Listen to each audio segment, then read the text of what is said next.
നമ്മുടെ ജീവിതത്തിൽ നമുക്ക് ഒരുപാട് വർക്ക് ലോഡും തിരക്കുകളും ഒക്കെ ഉണ്ടാവും. പക്ഷേ നമ്മൾ ശ്രദ്ധിക്കാതെ പോകുന്ന ചില കാര്യങ്ങളുണ്ട്. നമുക്ക് നിസ്സാരമെന്ന് തോന്നുന്ന ആ സംഭവങ്ങൾ നമ്മളോട് ബന്ധപ്പെട്ട് നിൽക്കുന്ന എല്ലാവർക്കും വലിയ സങ്കടമായിട്ട് തോന്നുന്ന ചില സന്ദർഭങ്ങൾ.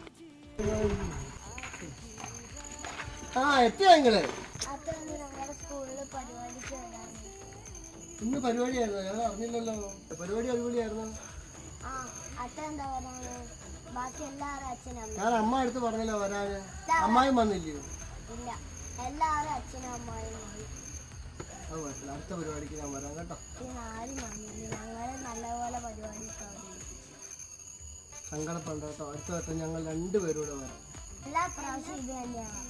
ഇല്ല, ഉറപ്പായിട്ടും അടുത്ത പ്രാവശ്യം ഞങ്ങൾ വരാം കേട്ടോ. കുട്ടികളെ ഇങ്ങനെ എല്ലാ പ്രാവശ്യവും പറഞ്ഞു പറ്റിക്കാതെ നമ്മുടെ തിരക്കുകൾ മാറ്റിവെച്ച് അവരുടെ സന്തോഷത്തിൽ കൂടി പങ്കെടുക്കണം. അപ്പോഴേ നമ്മൾ നല്ലൊരു മാതാപിതാക്കളാവും.